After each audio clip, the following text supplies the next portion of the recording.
Martial law is coming to America, apparently. From the looks of it, I actually saw another creator post about this earlier today. Eliza Orlins had posted her video about what exactly this new executive order does and how it breaks down and what we could probably expect from it going forward. It looks like they are looking to ask for more aggressive policing as well as military intervention in some cases in some of these cities across America. Having the military in different cities across America is just absolutely abhorrent to me for so many different reasons. But they're also looking to make sure these police are just not have to worry about being extra aggressive, so that if they have any kind of like cases brought against them, the federal government will make sure that they're completely taken care of. They're also talking about how if elected officials in local jurisdictions, so even like your local city councilors or your mayors or state legislators, if they, defy anything that involves like this new criminal justice approach of the Trump administration, that they could be held liable for prosecution. Yeah. So it is honestly a terrifying like mobilization. And I honestly don't, I haven't really come to terms with what it actually means just yet. But when you came across the story, what was your first like thoughts when you heard it?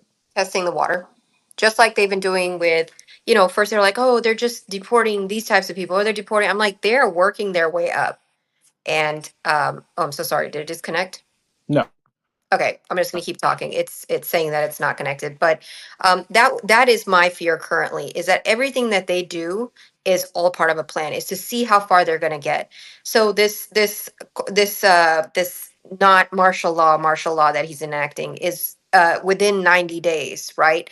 And Yeah. there is a law. It's like it starts. It's two words. Starts with C, oh my goodness, and basically it's basically saying that you can't do this, you can't use I forget what it is. I can actually we can look it up on the side here. That's why I Yeah. pulled my laptop out. But I feel like this is just a check to see how far they can push it, to see how far they can go without somebody checks them. And to be completely fair, they've been able to get everything done that they've wanted pretty much. Even now, we still have people, US citizens, that have been deported.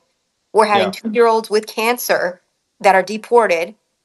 We have a mother, a Cuban mother, who was separated from her 1 year old breastfeeding daughter today.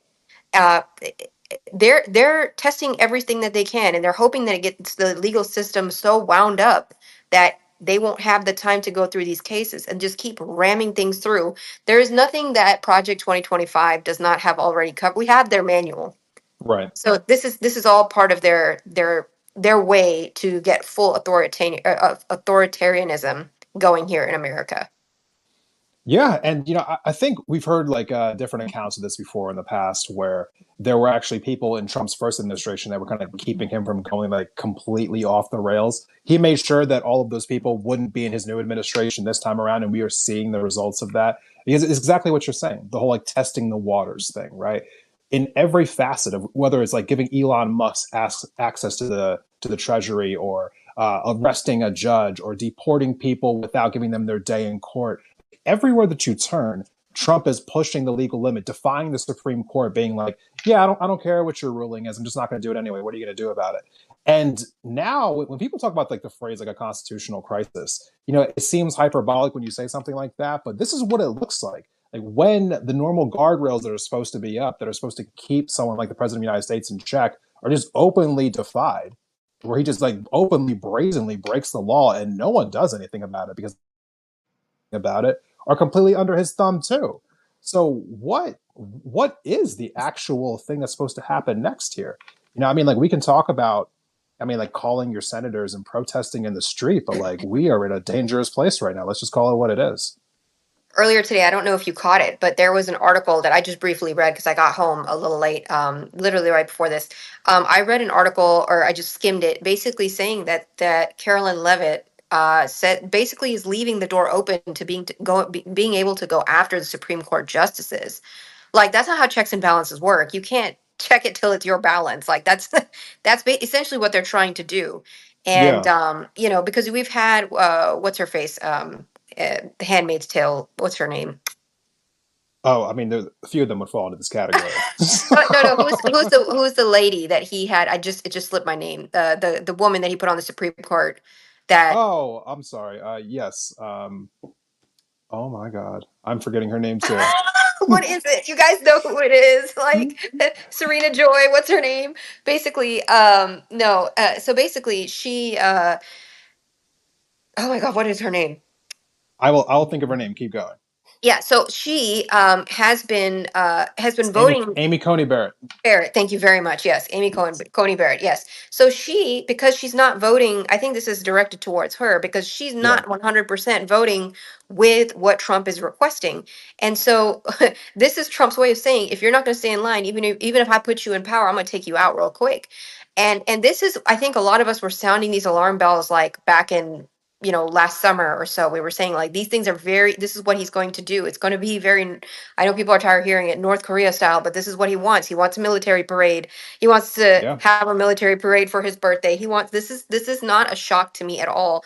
Going after judges and then he's got his Lindsey Grahams and everybody backing him is not a surprise. I mean, today there was a joke. I know he was just in jest saying Trump was saying, "Oh, I should be the next pope," and Lindsey Graham, I mean, the guy spends his whole life in knee pads, I guess, because he was just like, "Oh yeah, I'm all for it." Like, I think I'm so sorry. I just, yeah, he wanted little mustache man's generals, but like Lindsey Graham just ate that shit up, and I was just like, it's not a joke anymore. I hope when people Yeah. know when he says those things, he's not. That's a projection of a narcissist, and so Yeah. when he's saying something, I need people to know he's not saying it just to be funny. He's saying it because he means it. Yeah, absolutely. And I think in the past, when he was saying all these things, people weren't taking him seriously. I think, behind the scenes, there were some people still behind who were able to check him to a degree, to check his ego, check like some of the more crazy things he wanted to do. I mean, he talked about some of the military in the streets during, the Black Lives Matter protests in 2020, but apparently he was talked out of it by the people in his administration. Again, all of Correct. those people gone now, all of them. And we are going to, I think, see a deterioration of everything that we thought would be normal as far as how the executive branch operates. Even under Trump, I mean, his second term is dramatically worse than his first term so far. It's only been 100 days. So, like, I Yeah. am truthfully worried about what comes next. I mean, I think for me, when I'm advising people about the best ways to kind of navigate this time, is just continue to just share information with each other, continue to stay in community with each other, because Correct. there really is it can only be worse in isolation. You know, I think 100%. we all feel more helpless, more powerless when we're trying to deal with these things in our own homes, not really talking to each other, not talking to friends or family about it. And I think to a degree, and I'm really bothered by this, there's way too much normalization of this going on. Like Yes, there are correct. so many people who are just going about their everyday lives and they're actually talking about politics less now than they were during the first Trump administration. And I cannot fathom that. I really can't. It's so much dramatically worse than what it was the first time around Saudi. But they weren't paying attention the first time around. They just think it's the same crazy from before. But we know Yeah. that they didn't control all three houses. They've got all three houses. Then we've got the Fettermans doing their shit. We've got Democrats approving some of his nominees, like not holding up any of the process. Some of the very ones that stood up and spoke for hours on end, and then they're doing these things. And so it almost feels like we have nobody up to bat for us. So when Yeah. David Hogg gets up there and says we're going to primary people who aren't doing their job, that's the only, you guys cause more of a fuss about that than you did than you did in even supporting whatever Trump is doing. You guys just sure checked off on it, but David Hogg, oh, now he's a problem. Not the guy who literally wants parades for himself, and you guys are going to be installing the next people to make that happen. Okay. Yeah. What was actually your reaction to that? Because I saw a lot of people getting mad at David Hogg for going No, after these Democrats. Like, what was your first thought? Were you like happy about this? Or were you saying like, oh, bad timing, or where were you at? no. I think great timing. A bad Yeah. timing would be right before an election and being like, now it's the time to break things up. That's bad timing. This is, Yeah. if you're not going to do your job, we're going to hold your feet to the fire. So you got a 2 year heads up, or Right. some of y'all a year, depending on what. And if you're not going to do your job, that is what it is. I will tell you one thing. I am jealous of the rights pipeline, right? Like all you Yeah. got to do is drink the Kool-Aid, and from the time you're in college and you can like form a semi-coherent sentence, they're going to then get you into a congressional seat, then they're going to get you into a cabinet seat. They have a pipeline. We do not have that, and that's because we have gatekeepers.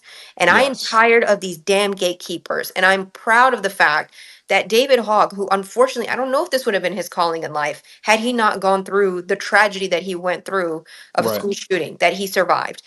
Thank goodness the people that are actually affected by our day-to-day politics, our day-to-day happenings, that they're starting to say these are our seats. These aren't for people who just are here for their image. I'm happy that Yeah. David Hogg did that. And if you're the one that's okay with everything, just know that we lose elections because of this kind of behavior.